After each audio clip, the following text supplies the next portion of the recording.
Iran ও যুক্তরাষ্ট্রের সরাসরি যুদ্ধ হুমকি।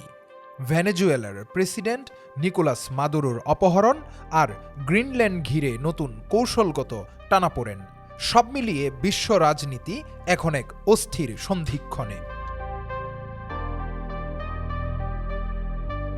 ইরান জুড়ে চলমান সরকার বিরোধী বিক্ষোভ দমনে কঠোর অবস্থানে গেছে তেহরান। শত শত মানুষ নিহত, ইন্টারনেট সংযোগ বিচ্ছিন্ন, দেশ জুড়ে জরুরি অবস্থা। এই উত্তপ্ত পরিস্থিতিতেই আজ যুক্তরাষ্ট্রের কড়া বার্তা। ওয়াশিংটন বলছে, ইরানের বিরুদ্ধে সামরিক পদক্ষেপের সব অপশন এখনো খোলা। মার্কিন প্রেসিডেন্ট ডোনাল্ড ট্রাম্পের ভাষায় ইরানকে শক্তি ছাড়া থামানো যাবে না। এর সঙ্গে যোগ হয়েছে অর্থনৈতিক চাপ। ইরানের সঙ্গে যারা বাণিজ্য করবে তাদের উপর 25% শুল্ক আরোপের ঘোষণা। এর জবাবে ইরানের পাল্টা হুঁশিয়ারি, আমরা যুদ্ধ চাই না, কিন্তু যুদ্ধ চাপিয়ে দেওয়া হলে পুরো শক্তি দিয়েই জবাব দেয়া হবে। বিশ্লেষকরা বলছেন, এটা সরাসরি যুদ্ধ নয়, কিন্তু অর্থনৈতিক নিষেধাজ্ঞা ও সামরিক হুমকির মাধ্যমে যুদ্ধের পথ ধীরে ধীরে তৈরি করা হচ্ছে।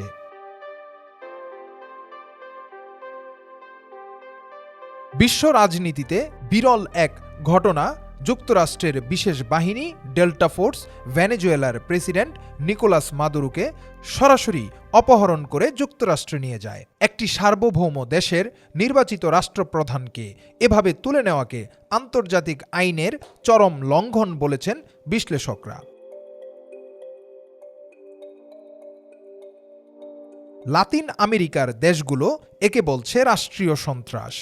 চীন ও রাশিয়ার বক্তব্য, এই ঘটনা বিশ্ব ব্যবস্থার জন্য একটি ভয়ঙ্কর নজির।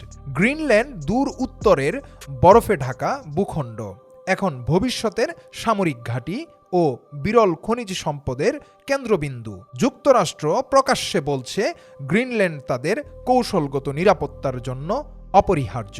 ইউরোপীয় দেশগুলো বলছে, এটি নতুন আগ্রাসনের ইঙ্গিত। বিশ্লেষকদের মতে, এই ঘটনাগুলো বিচ্ছিন্ন নয়। ইরান মানে মধ্যপ্রাচ্যের নিয়ন্ত্রণ, ভেনেজুয়েলা মানে জ্বালানি রাজনীতি, গ্রিনল্যান্ড মানে ভবিষ্যৎ সামরিক আধিপত্য। এই তিন দিক থেকেই বড় শক্তিগুলোর সংঘর্ষ দিনে দিনে স্পষ্ট হচ্ছে। পূর্ণমাত্রার বিশ্বযুদ্ধ এখনো শুরু হয়নি, কিন্তু বিশ্ব ঢুকে পড়েছে একটি প্রাক যুদ্ধ পরিস্থিতিতে। শেষ প্রশ্নটা তাই থেকেই যায়, বিশ্ব কি এবার সংঘাত থামাতে পারবে, নাকি মানবজাতি আবারও একটি ভয়াবহ যুদ্ধের দিকে এগিয়ে যাচ্ছে? Saddam Hossain, news desk, Dhaka digit.